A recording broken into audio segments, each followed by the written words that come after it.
الحمد لله رب العالمين والصلاة والسلام على أشرف الأنبياء والمرسلين نبينا محمد وآله وأصحابه أجمعين. أما بعد فأعوذ بالله من الشيطان الرجيم. بسم الله الرحمن الرحيم. إن أول بيت وضع للناس للذي ببكة مباركا وهدى للعالمين فيه آيات بينات مقام إبراهيم من دخله كان آمنا. محترم سامعین کرام، آپ کے سامنے پچھلے سبق نمبر 17 اور سبق نمبر 18 میں یہ بات پیش کی گئی تھی کہ نبی کریم صلی اللہ علیہ وسلم کو عرب ہی میں کیوں بھیجا گیا، دنیا کے کسی اور خطے میں حضرت محمد صلی اللہ علیہ وسلم کی بعثت کیوں نہیں ہوئی اور آپ کو مکہ اور عرب ہی میں کیوں بھیجا گیا. اس بارے میں آپ کے سامنے بہت سی باتیں پچھلے 2 سبق میں آ چکی ہے. اب ہم آج آپ کے سامنے سبق نمبر 19 میں بھی اس بارے میں کچھ ضروری چرچا کرنے جا رہے ہیں اور یہ بتانے جا رہے ہیں کہ حضرت محمد صلی اللہ علیہ وسلم کو عرب ہی میں جو بھیجا گیا تو اس کا ایک کارن یہ بھی ہو سکتا ہے. اور وہ کیا ہے؟ وہ ہے حضرت محمد صلی اللہ علیہ وسلم کو عرب میں بھیجے جانے کا ایک کارن عرب میں یعنی مکہ میں کعبہ کا ہونا بھی ہے، جس کو حضرت ابراہیم اور اسماعیل علیہ السلام نے تعمیر کیا تھا.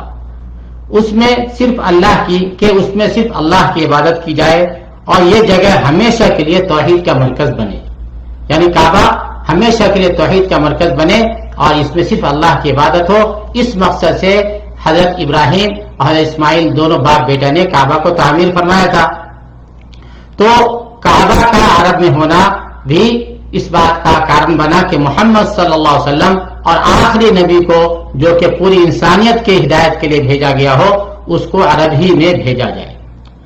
جیسا کہ اللہ کا فرمان ہے ان اول بیت وضع للناس للذی ببکہ مبارکا وہدی للعالمین، کہ پہلا گھر جو لوگوں کی عبادت کے لیے بنایا گیا تھا وہی ہے جس کو جو مکہ میں ہے، جو شبھ تتھا دنیا والوں کے لیے مارگ درشن ہے.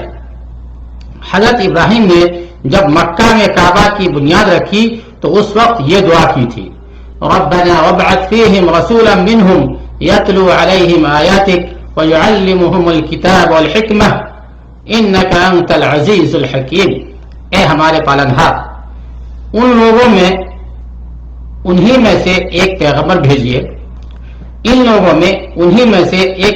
بھیجیے، جو ان کو تیری آیتیں پڑھ کر سنایا کرے اور کتاب تتھا دانائی سکھایا کرے اور ان کے دلوں کو پاک و صاف کیا کرے، بے شک تو غالب اور حکمت والا ہے.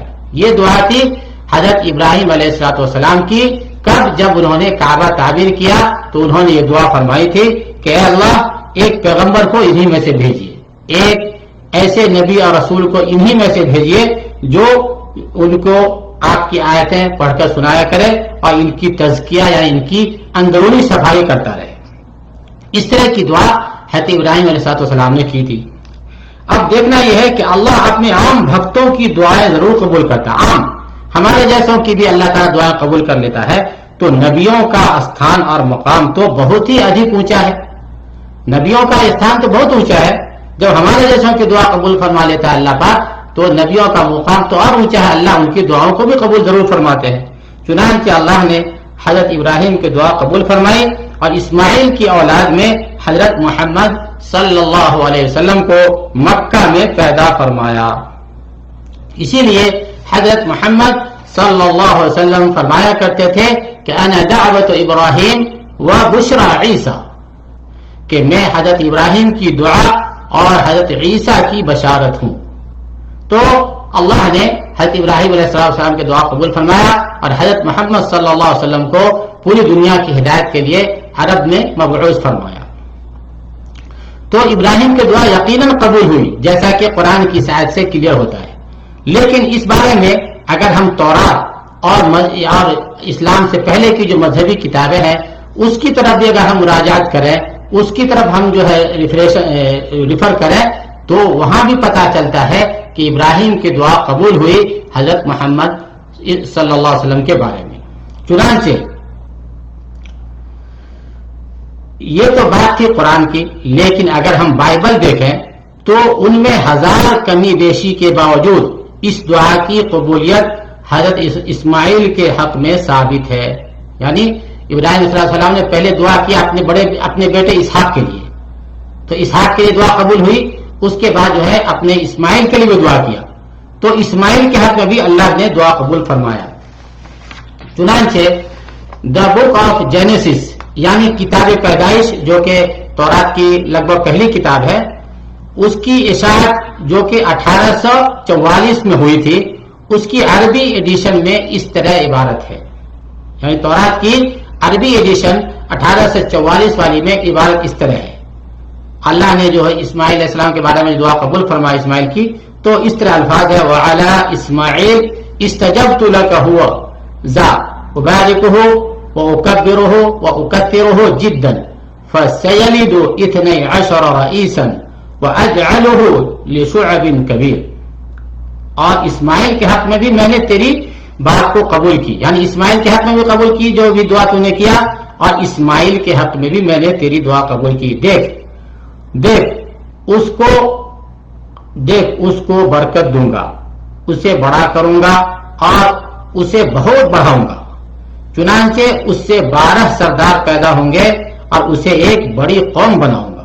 ابراہیم صلی اللہ علیہ وسلم کی اولاد میں اسماعیل کو بھی ایک بڑی قوم بناؤں گا، اور یہ سب باتیں جو ہے ان کے حق میں اللہ نے قبول فرمایا. اسی کتاب یعنی کتاب پیدائش دا بک آف جینیسس کے 1865 کے عربی ایڈیشن میں الفاظ اس طرح ہے. وہ جو آپ نے ملاحظہ کیا وہ 1844 کی تھی، اور یہ 1856 کے عربی ایڈیشن کے الفاظ یہ ہے وَأَمَّا إِسْمَاعِيلُ فَقَدْ سَمِعْتُ لَكَ فِيهِ أَنَا أُبَارِكُهُ وَأُتَمِّرُهُ وَأُكَثِّرُهُ كَثِيرًا جِدًّا 12 رئيسا يلد وأجعله أمة كبيرة. اس کا بھی مطلب لگ بھگ وہی ہے جو آپ نے پہلے ملاحظہ فرمایا، لیکن عربی کے الفاظ تھوڑے کچھ فرق ہے. اور اسی طرح سامری تورات کے الفاظ یوں ہیں، یعنی ان کے یہاں تورات بھی کئی طرح کے ہیں، جیسے کیتھولک والے کے الگ ہے، پروٹسٹنٹ والے کے الگ ہے. اس طریقے سے سامری فرقہ جو ہے جو یہودیوں کا، ان کی تورات ایک دم ہی الگ ہے، ان کی کتابیں بھی الگ ہے، ان میں بک بھی کمی بیش ہے، یہ بالکل سیم ان کے جیسے نہیں ہے. تو اس کے الفاظ ہے وفی اسماعیل استجبت منک هو ذا بارکتہ واثمرہ واکثرہ جدا جدا 12 رئیسا یولد وسأجعلہ شعبا عظیما. تو اس میں وہی بات ہے کہ ہم ابراہیم کے اسماعیل کے حق میں تیری دعا قبول کی، اور اس کو جو ہے ایک بڑی جو ہے قوم، بڑا نسل بناؤں گا. یہ اللہ نے ان کو بشارت دی ابراہیم علیہ السلام کو اسماعیل کے بارے میں. اب یہاں پہ جو ہم نے آپ کے سامنے یہ سامری تورات کی عبارت نقل کیا ہے، اس میں ایک لفظ ہے وَأُثَمِّرُهُ وَأُكَثِّرُهُ جِدًّا جِدًّا 12 رئیسا یولد وسأجعلہ شعبا عظیما. یعنی ان کو بارے میں ہے کہ بہت بڑھاؤں گا، ان کی نسل کو، ان کی اولاد کو بہت بڑھاؤں گا. تو اس کے لیے ایک لفظ جدن جدہ ہے. لیکن یہ جدن جدہ ہے کیا؟ جدن جدہ جو عربی عبارت میں اس کا ترجمہ کیا گیا جدن جدہ سے، اس کی اصل کیا ہے؟ تو جب ہم اس آیت کی مراجعت اصلی عبرانی تورات میں کرتے ہیں تو جدہ کے لیے ماد کا لفظ ملتا ہے. جدن جدہ جو کہ عربی میں ترجمہ کیا گیا، اس کے لیے جو ہے سامنے اصلی عبرانی تورات میں جو ہے اس کے لیے ورڈ ملتا ہے ماد. تو اب آپ اس عبارت کو اس طرح سمجھیے. اب عبارت جو ہے اس طرح ہو گئی جو میں نے ابھی آپ کے سامنے پیش کیا تورات سامری کا. اب عبارت اس طرح ہو گئی کیسے؟ وفی اسماعیل استجبت منک هو ذا بارکتہ واثمرہ واکثرہ بماد 12 رئیسا یولد سأجعلہ شعبا عظیما. ترجمہ، اور اس کا ترجمہ یہ ہوگا کہ اسماعیل کے حق میں بھی میں نے تیری دعا قبول کی. دیکھ میں اس کو برکت دی، اس کو بڑومند کروں گا اور اس کو برکت دوں گا، اور اس کو ماد کے ذریعے بڑا بناؤں گا. اس کو ماد کے ذریعے بڑا بناؤں گا، اور اس سے 12 سردار پیدا ہوں گے، اور میں اس کو ایک بڑی قوم بناؤں گا. تو اس میں جو لفظ ماد کا ہے یہ ہے ہمارا خاص طور سے بتانے کا مقصد کہ یہ ماد کیا ہے. تو اس کے بارے میں یہ ذہن میں رکھیں کہ یہ ماد یا تو محمد ہی کی عبرانی تلفظ ہے کہ محمد جو ہمارا عربی میں بولتے ہیں اس کا عبرانی تلفظ جو ہو سکتا ہے ماد ہو. اور یہ بہت ممکن ہے کہ بہت سے نام زبان کے بدلنے کے ساتھ ساتھ اپنا تلفظ بدل دیتے ہیں. جیسے یونس کو یوحنا کہہ دیتے ہیں, اسی طریقے سے یوسف کو یوزارسف کہہ دیتے ہیں. تو اس طرح کے الفاظ میں تھوڑا بہت جو ہے زبان کی وجہ سے تبدیلی آ جاتی ہے. تو اصل میں تھا محمد کہ محمد کے ذریعے اسماعیل کی نسل کو بڑھاؤں گا, لیکن اس کے لیے اس زمانے اس لفظ کے اس زبان کے لیے اس زبان میں ماد کا لفظ استعمال کیا گیا ہوگا کہ محمد جو ہے ان کی نسل میں پیدا ہوں گے اور ان کے ذریعے اور ان کے دوارا جو ہے میں ان کی اسماعیل کی نسل کو بہت بڑھاؤں گا. تو یا تو یہ ہو سکتا ہے یا پھر یہ ہے کہ ہو سکتا ہے حضرت محمد صلی اللہ علیہ وسلم کا ایک نام ماد بھی ہو, ان کا ایک نام ماد بھی ہو, جیسا کہ قاضی عیاض نے شفا میں اس کو بیان کیا ہے کہ حضرت محمد صلی اللہ علیہ وسلم کا ایک نام ماد بھی ہے. تو پتہ چلا کہ حضرت محمد صلی اللہ علیہ وسلم کی بشارت تورات میں صراحت کے ساتھ موجود ہے, جبکہ بہت کچھ نکال بھی دیا گیا لیکن پھر بھی کچھ نہ کچھ آج بھی موجود ہے. تو اب ترجمہ یوں ہو گیا کہ اسماعیل کی نسل کو محمد کے ذریعے بڑا بناؤں گا. جو عبارت میں نے آپ کے سامنے پیش کی تورات کی, تو اس کا ترجمہ اور اس کا خلاصہ یہ ہو گیا کہ اسماعیل کی نسل کو محمد کے ذریعے بڑا بناؤں گا. اس طرح حضرت محمد صلی اللہ علیہ وسلم کی صراحت تورات میں بھی مل جاتی ہے. حضرت محمد صلی اللہ علیہ وسلم کے نام کی صراحت جو ہے ڈیٹیل جو ہے تورات میں بھی مل جاتی ہے.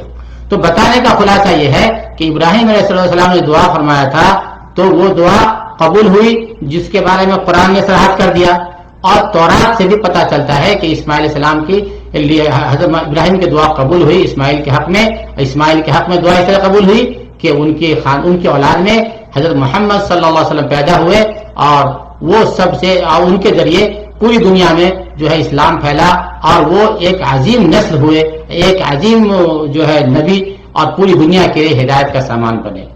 تو اللہ نے حضرت محمد صلی اللہ علیہ وسلم کو عرب میں شاید اس لیے ہی بھیجا کہ یہاں مکہ میں کعبہ پایا جاتا ہے, اور کعبہ کے وجود کی وجہ سے ہی شاید حضرت محمد صلی اللہ علیہ وسلم کو عرب میں بھیجا گیا. تو یہ سب کچھ کارن تھے جو آپ کے سامنے پیش کیے گئے. باقی اس بارے میں سچائی تو اللہ ہی جانتے ہیں کہ حضرت محمد صلی اللہ علیہ وسلم کو عربی میں کیوں بھیجا گیا, کیونکہ اللہ فرماتے ہیں اللہ اعلم حیث یجعل رسالتہ, اللہ ہی زیادہ جانتا ہے کہ اپنے رسالت کہاں رکھتا ہے. تو اللہ ہی بہتر جانتے ہیں محمد صلی اللہ علیہ وسلم کو عرب میں بھیجنے کا مین کارن. لیکن امکانی طور پہ یہ سب باتیں ہو سکتی ہے جو آپ کے سامنے 3 اسباق میں پیش کیے گئے. اللہ سے دعا ہے اللہ تعالی ہم سب کو عمل کی توفیق نصیب فرمائے. انشاءاللہ ہم اب اگلے اسباق میں اس سے آگے بڑھیں گے اور یہ موضوع ہم اب یہیں پہ مکمل کر دیتے ہیں. وآخر دعوانا ان الحمد للہ رب العالمین.